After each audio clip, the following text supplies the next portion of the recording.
Hey guys, it's Jack here. We're doing a little new series. Try maybe post a video a day from the series. I'm not sure. Maybe a couple times a week. It's gonna be a title. I'm still kind of unsure. I'm still mulling between a couple. Might just be like dumb stuff I've learned from dumb decisions I've made. That's kind of long, but gonna just kind of do an overview of some stuff I've learned over the past. I've been collecting now again for like 5 years. So some of the stuff I've learned from the last 5 years, some of the bad decisions I've made, and I've paid for. Not really, nothing bad has happened due to them, but unfortunate stuff because of dumb decisions I've made. So hopefully we can stop other people from making these bad decisions. So one of them was, and the biggest one that everyone tries to live without regrets, but it's human nature. You're gonna regret some stuff. Is some stuff I've sold too early, and it's not because I thought, well, the price is gonna I don't wanna, I rather buy other stuff with this. Well, partially it's because of that, but it's not like, oh, well, this guy, I don't really like him, blah blah blah. Like, I sold a lot of stuff way too early because I just wanted to buy some boxes, and while that can be fun, it's also not the smartest thing to do. So like a couple examples here. I think I had one or two of these last off season, Pat Mahomes rookies, and I didn't want to sell them, but I figured, hey, if I sell them, I can open some Contenders basketball boxes and stuff. So like these bad boys, I sold these for like $300 last summer. I mean last winter, right after the playoffs. 300, maybe more, maybe a couple hundred more, and that's what they're selling for now. I had a green one as well, and a couple inserts, and another one here. I sold this one, even though I thought maybe I should grade it and hold on to it for a little bit. I sold it for $700 last year. Luca. Why? Because I wanted to open some more boxes. $1,500. Same thing with this one right here, especially this one. I didn't want to sell it. I knew it was going to sell for too cheap. Why did I sell it? To open more boxes. Julio Rodriguez, green shimmer auto. Sold it for like $150. Just want to be a cautionary tale because it's, opening boxes is fun, but you don't want to do it at an expense. That was a big problem I used to have. I opened way too many boxes, and it didn't make sense. The amount of boxes I was opening compared to my financial situation. Where, I'm not poor or anything like that, but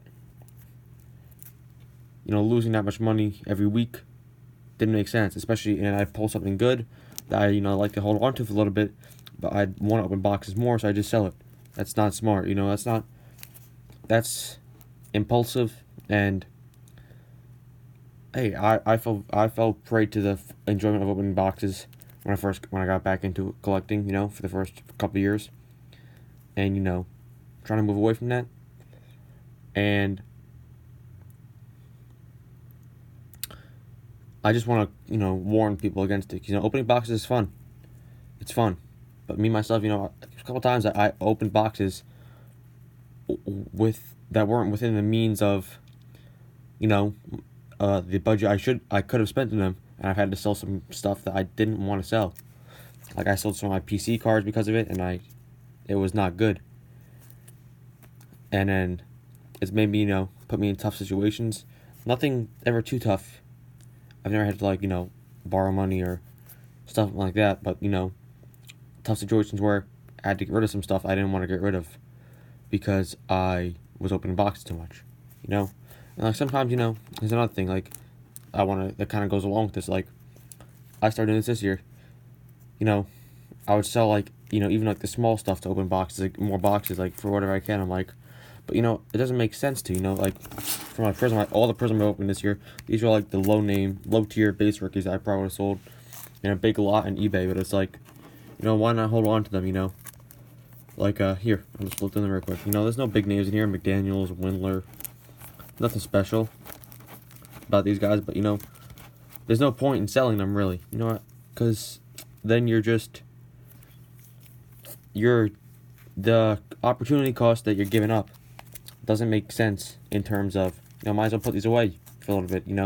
I like to have a rookie. I like to have a rookie card for all the guys I've watched growing up. So if I sell these right now, what's the point when 3 years later, one of these guys gets signed to the Nets, and I gotta go buy some Prism rookies of him? That doesn't make sense.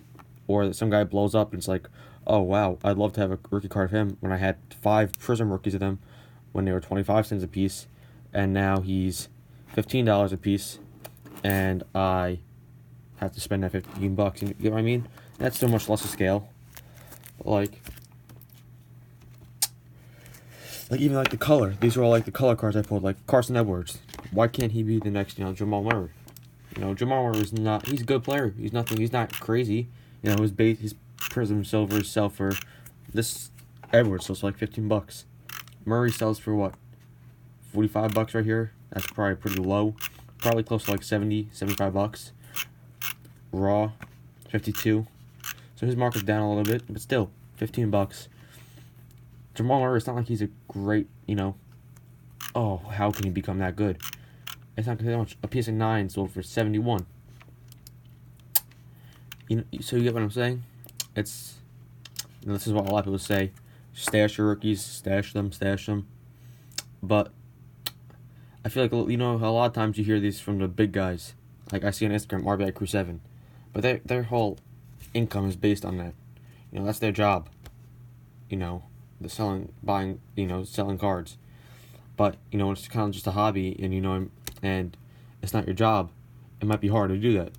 Sometimes it's like, oh, well, I don't really need this, but, sometimes it just makes sense to hold them.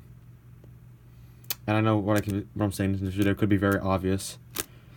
But, it's kind of just, dumb stuff I've done. Like this card. This is a card that I pulled. I'm trying to, as I said, I'm trying to stop opening boxes. It's fun. It just doesn't make sense. For me, at least. This is a card I pulled of Brett Beatty, one of the newest bets. And I was actually looking to buy a base auto of him before I even pulled this. Number 81 out of 150 Blue Wave auto. I'm sure you guys have seen this from my past videos before. But, a year ago, I probably would have sold this just to open more boxes. Even in the summertime. When, 3 years from now, when he's playing, they have a third base. He plays third base and outfield. When he's starting in left field, making his debut for the Mets, I'm gonna be like, oh, I'd love to go buy a Brett Beatty auto, and then add my price range. When I had one, I know for a fact I'd very much regret it. I'd be like, oh, I wish I didn't open those boxes. I wish I just kept that Brett Beatty auto. That's what I'm kind of trying to stress a little bit.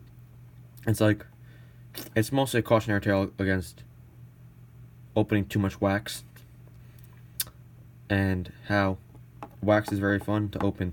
I love opening it, but you have to open it within your means. I've seen guys who have owed people thousands of dollars. I know guys that have owed people thousands of dollars and then just disappeared because they owed so much money on wax. And wax is fun. I still enjoy opening it, but you have to do it within your means. And that's with anything in life. But trying to relate to the sports card the hobby, it's kind of gambling, and sometimes it's not. Put a $20 blaster here or there, that's just it's fun. But if you're opening $1,000 a weekend on wax, and then you're making $500 back, and if it's within your price, if it's within your budget, go ahead. But I wasn't doing it that bad, but I know people myself that's not within their budget, and they were doing that. So I know it's kind of been rambling a little bit here, but thanks for watching, guys. If you're interested, if you think that this series, you have any topics you want me to cover, maybe you have any things that you've messed up on that you'd like to, share to people, because it's easy to follow one's successes and model after that, but I think it's a lot better, because people success comes in different ways, but failure typically has similar characteristics. So I think it's a lot easier to see one's failures and avoid it than see one's successes and model it, because they already succeeded that way. Maybe the opportunity is closed to succeed that way. So that's it for the video, guys. Thanks for watching. Leave a comment what you think of the new series possibility, if you want to share anything, like I said. And that's it for this episode.